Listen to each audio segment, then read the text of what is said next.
सभी बच्चों का बीसीसी एकेडमी में स्वागत है।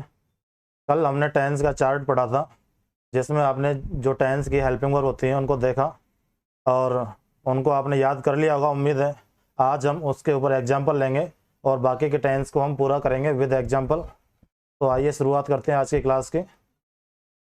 कल हमने इस चार्ट को देखा था जिसमें सारी हेल्पिंग वर्ब लिखी हुई हैं, ये आपको याद हो गए होंगे।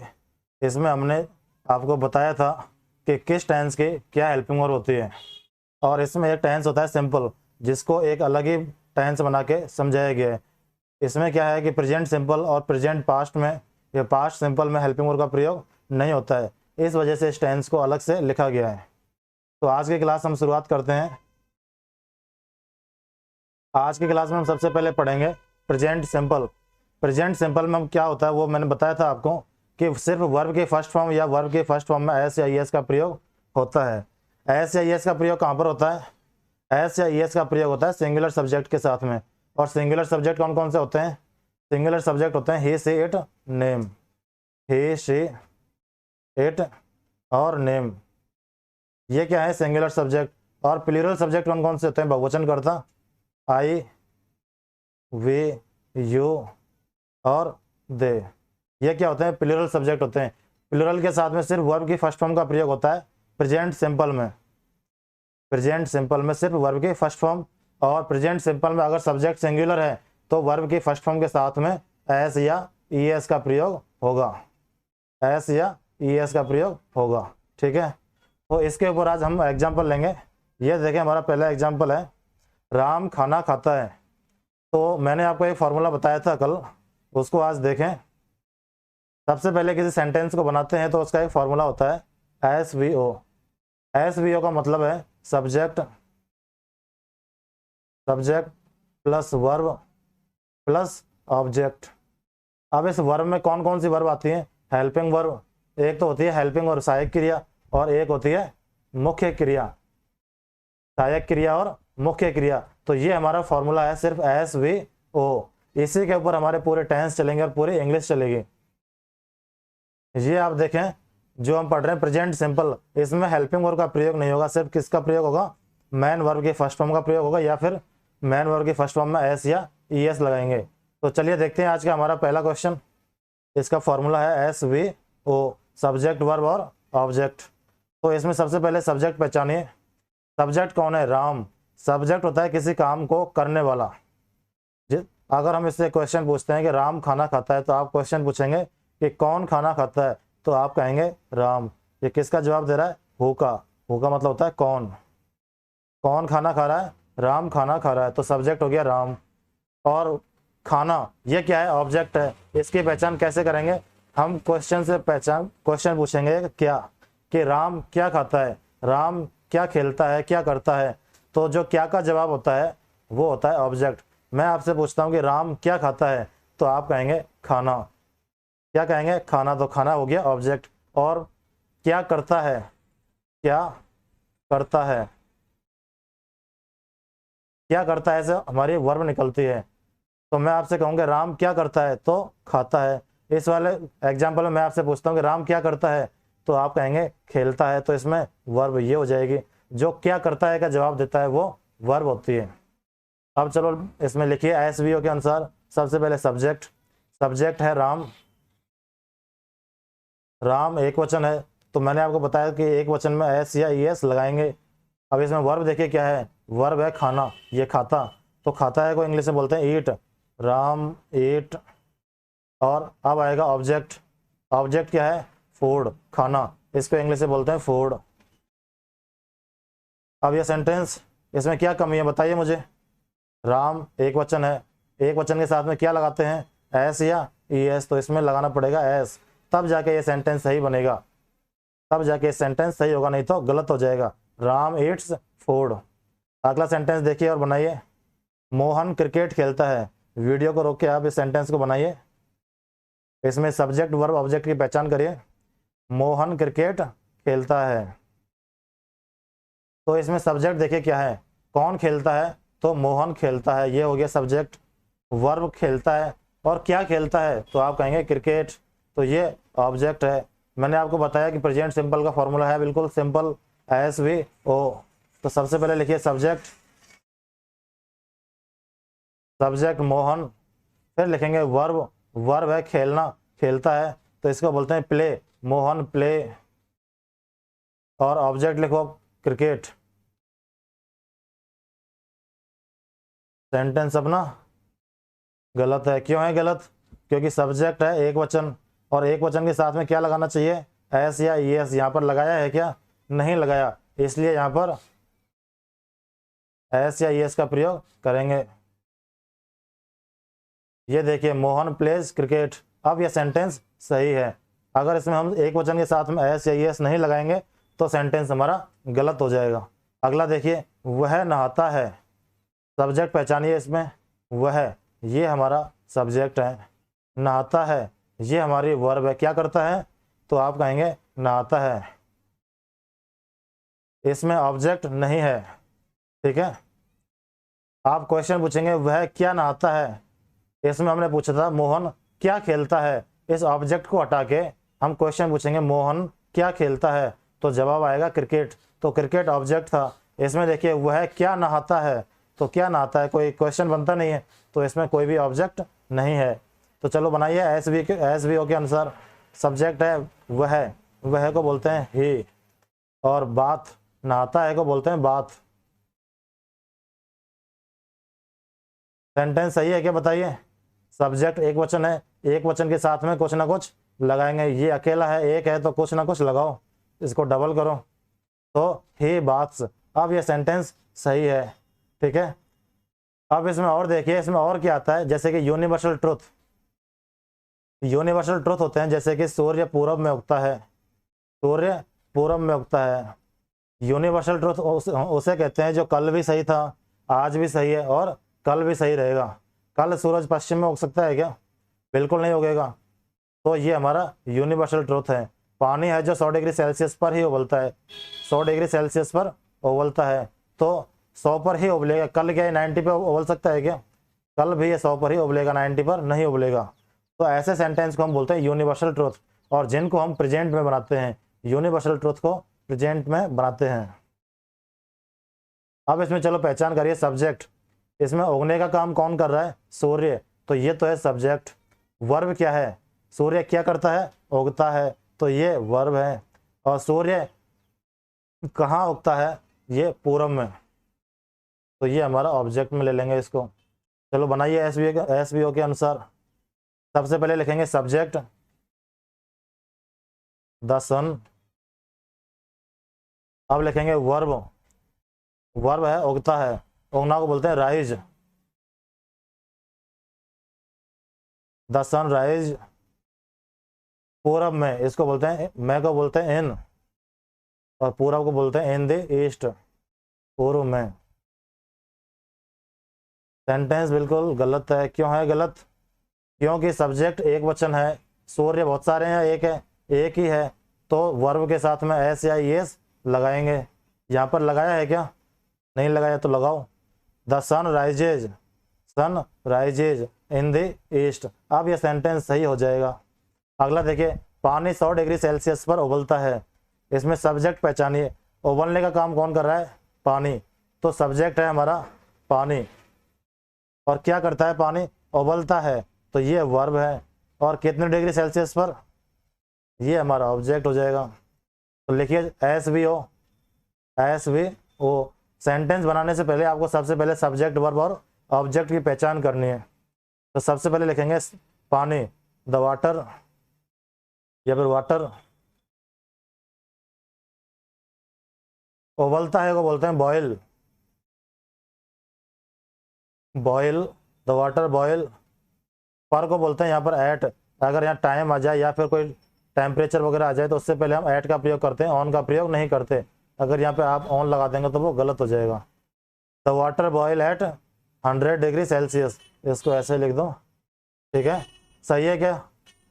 ये वापस गलत है, क्यों है गलत? ये जो पानी है, पानी के साथ में क्या आएगा? Boils, the water boils at 100 degree Celsius. अगला देखिए,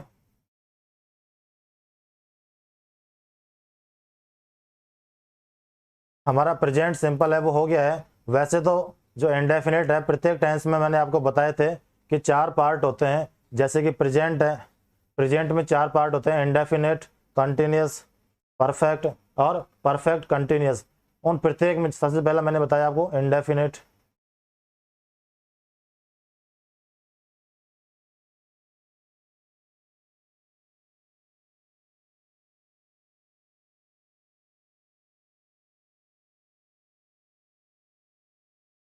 सबसे पहला है इंडेफिनेट जो हम अभी पढ़ेंगे। फिर आता है हमारा कंटिन्यूस, फिर आता है परफेक्ट, और फिर आता है परफेक्ट कंटिन्यूस। अब प्रत्येक टेंस में जैसे कि इंडेफिनेट में इनके भी 4 भाग होते हैं। पहला जैसे कि सिंपल होता है, मैंने आपको इसको आसानी से समझाने के लिए सिंपल सेंटेंस को अलग ही समझा दिया, क्योंकि इसमें हेल्पिंग वर्ब का प्रयोग नहीं होता। इसके अलावा जितने भी इसके पार्ट हैं सब में हेल्पिंग वर्ब का प्रयोग होता है।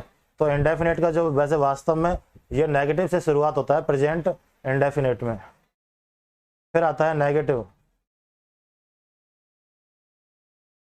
फिर आएगा इंटरोगेटिव,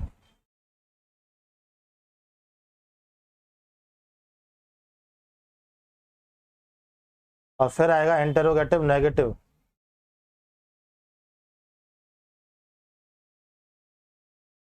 इंटरोगेटिव नेगेटिव, नेगेटिव यानी नकारात्मक, इंटरोगेटिव यानी कि प्रश्नवाचक, और इसको बोलते हैं इंटरोगेटिव नेगेटिव को प्रश्नवाचक नकारात्मक। और पांचवा एक लास्ट है हमारा WH वर्ड। ये सारे प्रत्येक उसमें जैसे कि इंडेफिनिट में भी 5 पार्ट होते हैं, उसी तरीके से कंटिन्यूस में भी ये 5 पार्ट होते हैं। लेकिन जो प्रेजेंट सिंपल है, प्रेजेंट इंडेफिनिट के अंदर जो सिंपल होता है इसमें हेल्पिंग वर्ब का प्रयोग नहीं होता है, बाकी सभी में इसका हेल्पिंग वर्ब का प्रयोग होता है। ये कंटिन्यूस है, इसमें भी सिंपल आएगा, नेगेटिव आएगा, सारे के सारे पार्ट आएंगे, इन सभी में हेल्पिंग वर्ब का प्रयोग होगा। लेकिन एक अकेला टेंस है जिसमें हेल्पिंग वर्ब का प्रयोग नहीं होता, वो कौन सा है? प्रेजेंट सिंपल, जिसको हम अभी कर चुके हैं, उसमें हेल्पिंग वर्ब का प्रयोग नहीं हुआ है। तो अभी हम प्रेजेंट सिंपल कर चुके हैं, अब हम पढ़ेंगे प्रेजेंट इंडेफिनिट के अंदर नेगेटिव। प्रेजेंट इंडेफिनिट के अंदर नेगेटिव, इस इंडेफिनिट की पहचान क्या होती है? सेंटेंस के अंदर में ता है, ती है, ते है जैसे वाक्य आते हैं, उगता है, करता है, खाता है, पीता है, राम पढ़ता है, सोता है, खेलता है, इस तरीके के वाक्य जो आते हैं वो इंडेफिनिट के अंदर आते हैं। इसके जो हेल्पिंग वर्ब है वो है डू डज, और डू डज के साथ में हमेशा वर्ब की फर्स्ट फॉर्म आएगी। और एक बात याद रखना कि डू डज के साथ में कभी भी वर्ब की फर्स्ट फॉर्म में कभी भी एस या ईएस नहीं आएगा। ये ध्यान करके लिख लेना कि डू डज के साथ में कभी भी एस या ईएस का प्रयोग नहीं होगा। क्या लिखेंगे कि जो डू डज हेल्पिंग वर्ब है उसके साथ वर्ब की फर्स्ट फॉर्म में कभी भी एस या ईएस का प्रयोग नहीं करेंगे। तो किसका प्रयोग करेंगे डू डज के साथ में? डू डज के साथ में सिर्फ और सिर्फ वर्ब की फर्स्ट फॉर्म का प्रयोग करेंगे।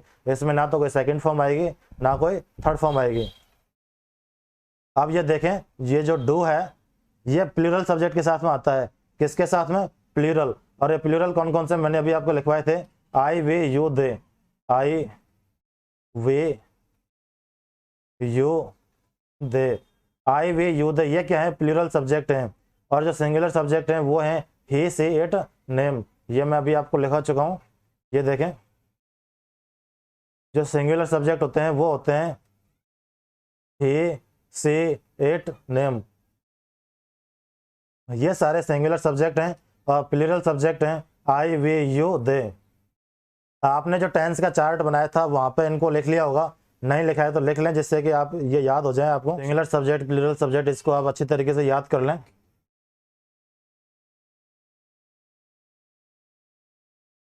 अब हम इसमें देखेंगे प्रेजेंट इंडेफिनिट में क्या क्या पढ़ेंगे। इसके अंदर हम पढ़ेंगे negative sentence, interrogative, interrogative negative और WH वर्ड। इस तरीके के सेंटेंस हम प्रत्येक कंटिन्यूस में भी पढ़ेंगे। कंटिन्यूस के अंदर नेगेटिव सिंपल पढ़ेंगे, नेगेटिव, फिर इंटेरोगेटिव, फिर इंटेरोगेटिव नेगेटिव, फिर WH वर्ड। इसी तरीके से परफेक्ट में और परफेक्ट कंटिन्यूस में। ठीक है, तो हम देखते हैं हमारा आज का पहला टॉपिक नेगेटिव सेंटेंस।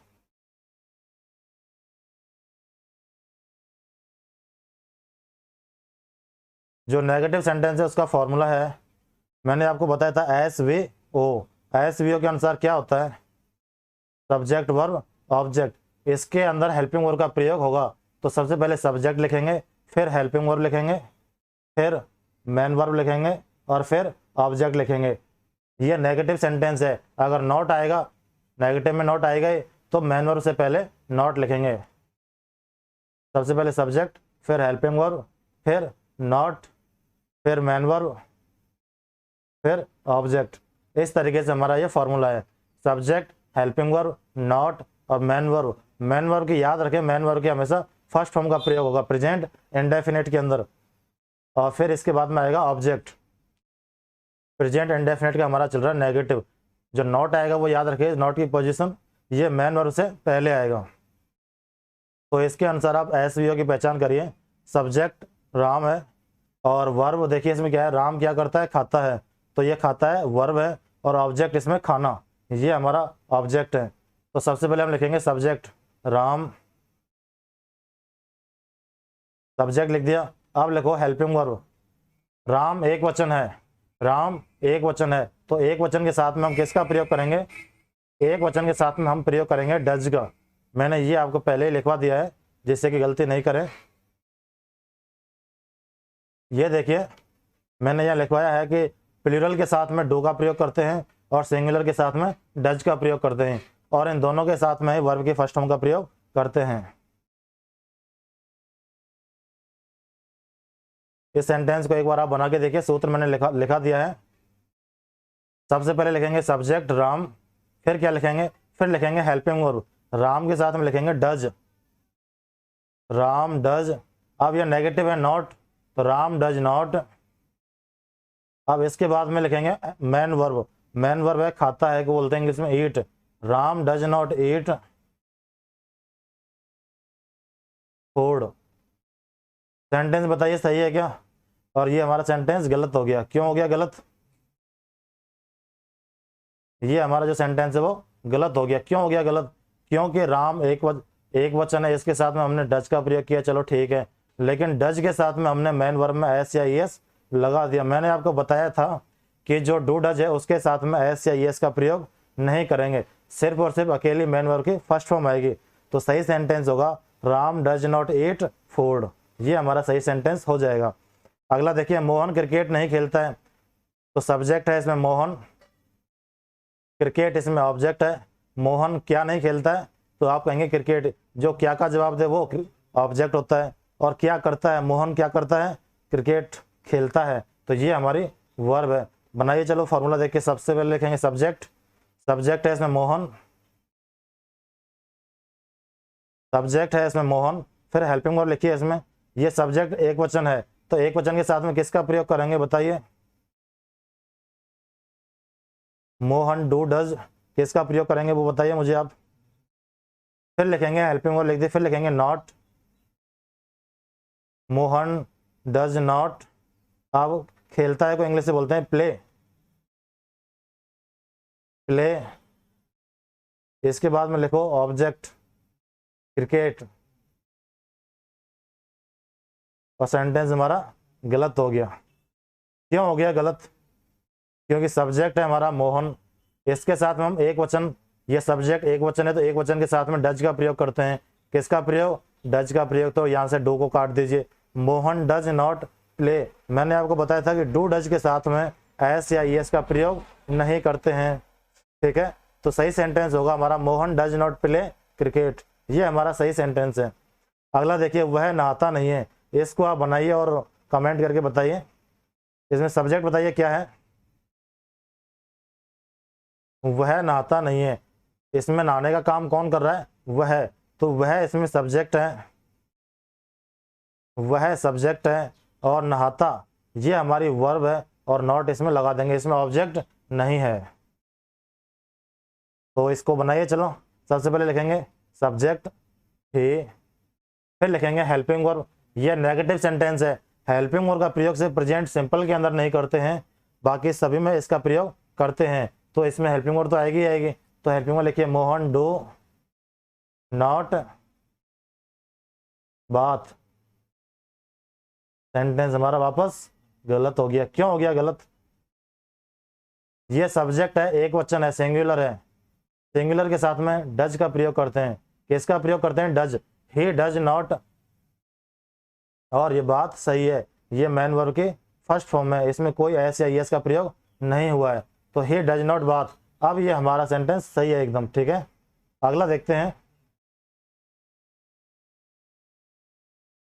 वह अपना गृह कार्य नहीं करता है, वह अपना गृह कार्य नहीं करता है।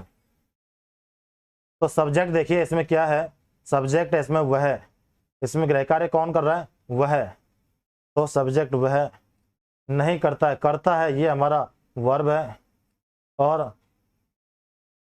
अपना गृह कार्य क्या नहीं करता है, अपना गृह कार्य, ये हमारा ऑब्जेक्ट हो जाएगा। आपको जैसे ही ऑब्जेक्ट निकालना है तो आप उससे क्वेश्चन पूछेंगे कि सब्जेक्ट क्या नहीं करता है, सब्जेक्ट मतलब वह क्या नहीं करता है, तो अपने आप आंसर निकल के आ जाएगा कि वह अपना गृह कार्य नहीं करता है। तो इसको बनाइए, सबसे पहले लिखेंगे सब्जेक्ट ही, फिर हेल्पिंग वर्ब डू, फिर नॉट, ही डू नॉट, जो करता है को इंग्लिश से बोलते हैं डू, ही डू, ये हेल्पिंग वर्ब नहीं है यहाँ पर, ये मुख्य क्रिया है, ही डू नॉट डू अपना गृह कार्य, इसको लिखेंगे his homework, he do not do his homework. अगला सेंटेंस देखें, पहले ये तो देखो सही है गलत है, और ये सेंटेंस हमारा गलत हो गया। क्यों हो गया गलत, सब्जेक्ट एक वचन है, एक वचन के साथ में डज का प्रयोग करेंगे, एक वचन के साथ में डज का प्रयोग करेंगे, ही डज नॉट डू, मैंने बताया था आपको डू डज के साथ में मुख्य क्रिया की फर्स्ट फॉर्म आती है, जो मुख्य क्रिया है उसकी फर्स्ट फॉर्म आती है, डू फर्स्ट फॉर्म है, he does not do his homework. अब ये सेंटेंस सही है, अब जाके ये सेंटेंस सही हुआ है, ठीक है। वे खाना नहीं पकाते हैं, तो इसको बनाइए, सबसे पहले सब्जेक्ट देखिए क्या है, वे, ये हमारा सब्जेक्ट है, पकाते हैं ये वर्ब है, और खाना ये ऑब्जेक्ट है। तो बनाइए, चलो सबसे पहले सब्जेक्ट लिखो, दे डज, सब्जेक्ट लिखो, फिर हेल्पिंग वर्ब लिखो, हेल्पिंग वर्ब के बाद में नॉट लिखो, दे डज नॉट, और पकाने को बोलते हैं कुक, नॉट के बाद में man verb cook, they does not cook food, और सेंटेंस हमारा वापस सही हो गया, गलत है, ठीक है। क्यों है गलत, क्योंकि सब्जेक्ट हमारा यहाँ पर प्लूरल है, सब्जेक्ट यहाँ पर प्लूरल है, और प्लूरल के साथ में सिर्फ डू का प्रयोग करते हैं, डज का प्रयोग नहीं करते। ये जो है इसको आप देख लें, बच्चे ज़्यादातर यही गलती करते हैं। तो they do not cook food, इसमें ये देखें कुक के साथ ये सिर्फ वर्ब की फर्स्ट फॉर्म है, इसमें कोई एस या यस नहीं है, तो अब ये हमारा सेंटेंस सही है, ठीक है। अब हम देखेंगे इंटरोगेटिव, इंटरोगेटिव को हिंदी में बोलते हैं प्रश्नवाचक, इंटरोगेटिव को क्या बोलते हैं, प्रश्नवाचक, इसका भी फॉर्मूला वही है। इंटरोगेटिव में क्या होता है, हम किसी से क्वेश्चन पूछते हैं, क्या आपने खाना खाया, क्या आपने ये काम किया, क्या आपने वो काम किया, क्या कल आप वहाँ गए थे, यानी कि सेंटेंस की शुरुआत क्या से होती है, जो हिंदी में जो सेंटेंस होता है उसकी शुरुआत क्या से होती है, इसको हम इंग्लिश में बनाएंगे तो सबसे पहले जो हमारी हेल्पिंग वर्ब होगी वह क्या का काम करेगी। अगर हमारी हेल्पिंग वर्ब इंग्लिश में सबसे पहले आ जाए तो उसका मतलब क्या होता है, इसको आप लिख लें नोट बना के, कि अगर हमारी हेल्पिंग वर्ब इंग्लिश में सबसे पहले आ जाए, सेंटेंस के सबसे पहले आ जाए, तो उसका मतलब होता है क्या, उसका मतलब क्या होता है, ठीक है। तो यहाँ पर लिखा हुआ है क्या राम खाना खाता है, इसका फॉर्मूला देखें, मैंने आपको फॉर्मूला बताया था SVO, ये वर्ब दो प्रकार की होती है, हेल्पिंग वर्ब और मैन वर्ब। तो यहाँ पर देखो हेल्पिंग वर्ब, फिर सब्जेक्ट लिखो, फिर मैन वर्ब लिखो, फिर ऑब्जेक्ट लिखो, हमारा सारा खेल SVO के ऊपर ही चल रहा है, आपको सिर्फ इसी को इधर उधर करना है और कुछ नहीं करना। इंटरोगेटिव का मतलब प्रश्नवाचक, अगर हिंदी में क्या सबसे पहले आ जाए तो इंग्लिश में भी आप हेल्पिंग वर्ब सबसे पहले लगा दो, हेल्पिंग वर्ब सबसे पहले आ जाए तो उसका मतलब क्या होता है, क्या। तो चलो लगाइए, इसमें सब्जेक्ट देखिए राम, राम एक वचन है, राम क्या है, सिंगुलर है, तो सिंगुलर के साथ में हम किसका प्रयोग करते हैं, डज का प्रयोग, तो डज, डज देखो सबसे पहले आ गया तो इसका मतलब है क्या, क्या।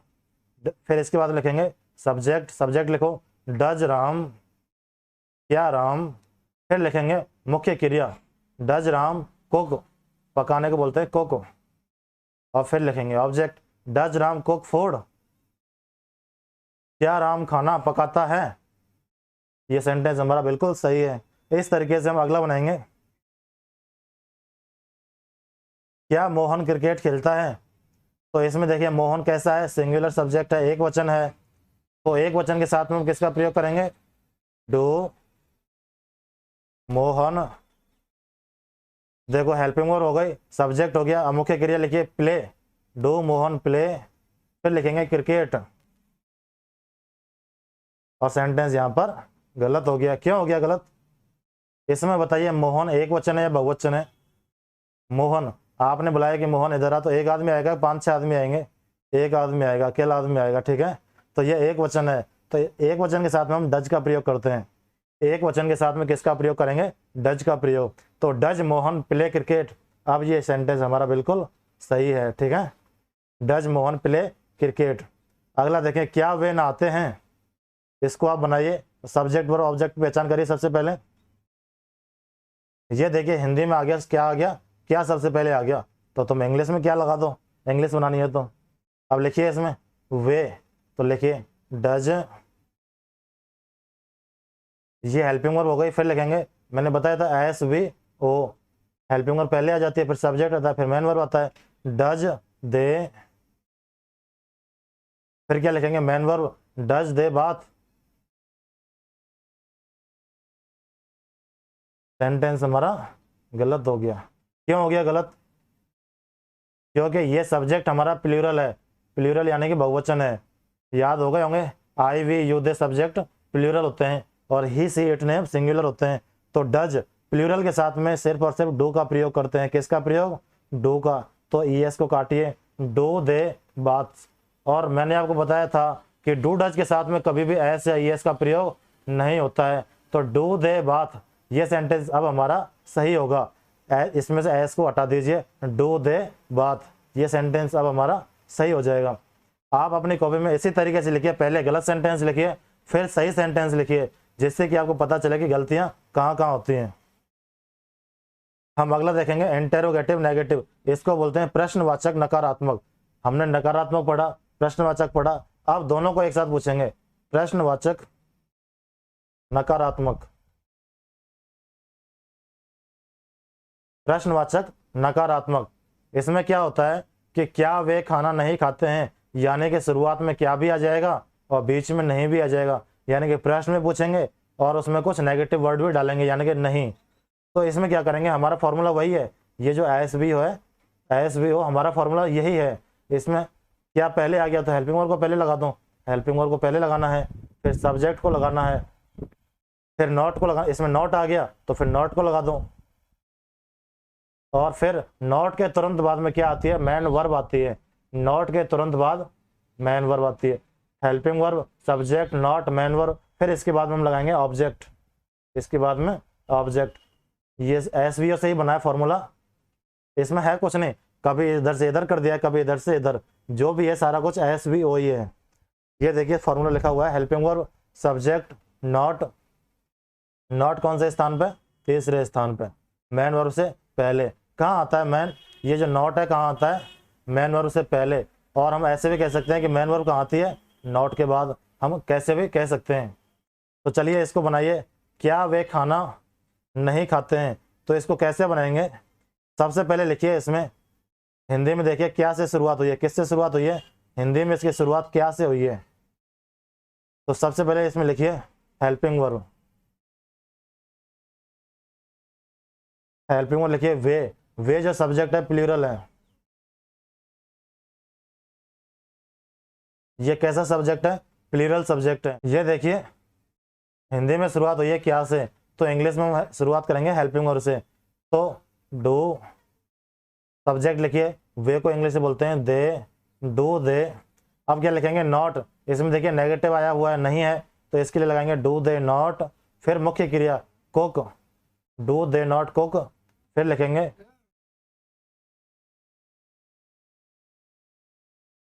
लिखेंगे हम कुक फूड, ऑब्जेक्ट लिखेंगे do they not cook food. Sentence सही है या गलत है? ये सेंटेंस हमारा गलत नहीं है, कैसा है? सही है, ठीक है। हर सेंटेंस गलत नहीं होता। ये प्लूरल है तो प्लूरल के साथ में हमने डू का प्रयोग कर दिया। नॉट है, नॉट मैन वर्ब से पहले आ गया, तीसरे नंबर पे आ गया। अगर आप भूल भी जाए तो तीसरे नंबर पे आता है नॉट। नॉट कहाँ? नेगेटिव सेंटेंस में तीसरे नंबर पे आएगा। फिर इस नॉट के बाद में मैन वर्ब आ जाएगी, they do not cook food. इस फॉर्मूले के अनुसार हमें सिर्फ लिखना है। अगला देखिए, अगला सेंटेंस हमारा, क्या मोहन क्रिकेट नहीं खेलता है? तो इसमें देखिए, इसकी शुरुआत हिंदी में हुई है क्या से, शुरुआत हिंदी में हुई है क्या से, तो इंग्लिश में हम इसकी शुरुआत करेंगे हेल्पिंग वर्ब से। हिंदी में शुरुआत हुई है क्या से, तो इंग्लिश में शुरुआत किससे होगी? हेल्पिंग वर्ब से। अगर इसको आप नोट बना के लिख लें कि अगर हिंदी में शुरुआत क्या से हो तो इंग्लिश में शुरुआत हेल्पिंग वर्ब से होगी, ठीक है। ये देखिए, सब्जेक्ट हमारा एक वचन है मोहन, सब्जेक्ट सिंगुलर है और एक वचन है, तो एक वचन के साथ में हम किसका प्रयोग करते हैं? डू का प्रयोग करते हैं, डज का प्रयोग करते हैं। तो डज, फिर लिखेंगे मोहन, डज मोहन,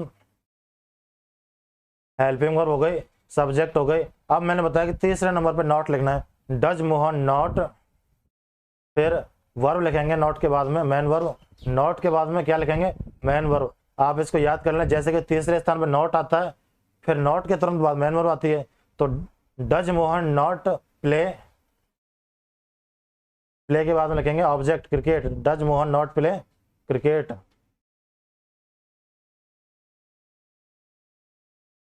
ठीक है। अगला देखिए, क्या वह नहाता नहीं है? तो हिंदी में शुरुआत हुई है हेल्पिंग वर्ब से, तो इंग्लिश में शुरुआत किससे करेंगे? हिंदी में शुरुआत हुई है क्या से, तो इंग्लिश में शुरुआत करेंगे हेल्पिंग वर्ब से। सब्जेक्ट देखिए एक वचन है, कैसा है? सिंगुलर है, सिंगुलर को बोलते हैं एक वचन, तो एक वचन के साथ में क्या आता है? डज, डज वह को बोलते हैं ही, डज ही। तीसरे नंबर पे क्या आएगा? नॉट आएगा तीसरे नंबर पे, डज ही नॉट, नॉट के बाद में मेन वर्ब आएगी, वो तो नहाता है, नहाता क्या है? मेन वर्ब है, तो इसको बोलते हैं बाथ,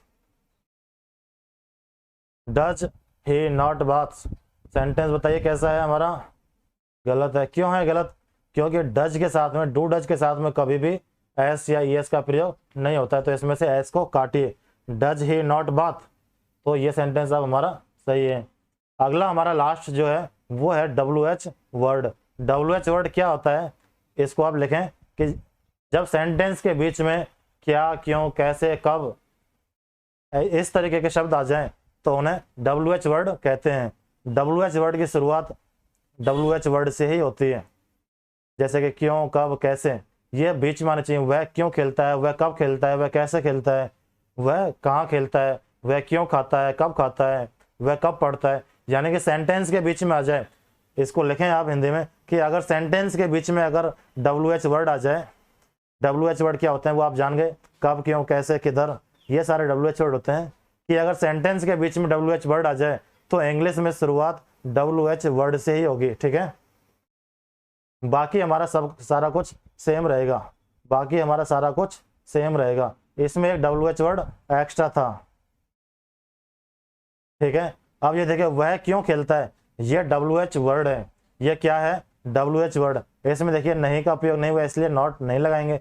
अगर इसमें नहीं आता, वह क्यों नहीं खेलता है, तो हम नॉट लगा देते। इसमें नहीं नहीं आया है तो नॉट नहीं लगाएंगे। तो ये देखिए बीच में आ गया क्यों, इसको बोलते हैं वाई, WHY, क्यों को क्या बोलते हैं? वाई। फिर लिखेंगे हेल्पिंग वर्ब। सब्जेक्ट कैसा है हमारा? सब्जेक्ट एक वचन है, तो एक वचन के साथ में हेल्पिंग वर्ब डू का प्रयोग करेंगे? नहीं, डज का प्रयोग करेंगे। वाई डज ही प्ले, वह क्यों खेलता है। इसमें ऑब्जेक्ट नहीं है, ऑब्जेक्ट यानी कि हमने इससे पहले लिखा था कि why does he play cricket, यानी कि वह क्रिकेट क्यों खेलता है, तो इसमें क्रिकेट तो है नहीं, यानी कि कोई ऑब्जेक्ट तो है नहीं। क्रिकेट हो सकता है, टेनिस हो सकता है, कुछ भी हो सकता है, फुटबॉल हो सकता है, इसमें वो तो कुछ है नहीं, तो इसमें ऑब्जेक्ट नहीं है। इसको हम डायरेक्ट ऐसे बनाएंगे, वाई डज ही प्ले, वह क्यों खेलता है। अगला देखिए, अगला सेंटेंस बनाइए आप, वे खाना क्यों नहीं खाते हैं, वे खाना क्यों नहीं खाते हैं। इसमें सबसे पहले देखिए, ये WH वर्ड है क्या? हाँ बिल्कुल है WH वर्ड, और ये नेगेटिव भी है, देखो नहीं आ गया। इस क्यों को इंग्लिश में बोलते हैं वाई। अगर बीच में क्यों आ जाए, कब आ जाए, कैसे जैसे शब्द आ जाए, क्यों, कब, कैसे, किधर, तो इनकी शुरुआत WH वर्ड से होती है, तो क्यों को बोलते हैं वाई, इसको बोलते हैं। फिर इसके बाद WH वर्ड के तुरंत बाद हेल्पिंग वर्ब लगाते हैं। इसको आप नियम बना के लिख लें कि WH वर्ड के तुरंत बाद हेल्पिंग वर्ब का प्रयोग होता है। तो देखो WH वर्ड हो गया, फिर लिखेंगे helping verb, why do, plural है, सब्जेक्ट कैसा है? बहुवचन है, तो बहुवचन के साथ में डू का प्रयोग करेंगे, Y do they, Y do they. Subject help, अपना WH वर्ड हो गया, हेल्पिंग वर्ब हो गई।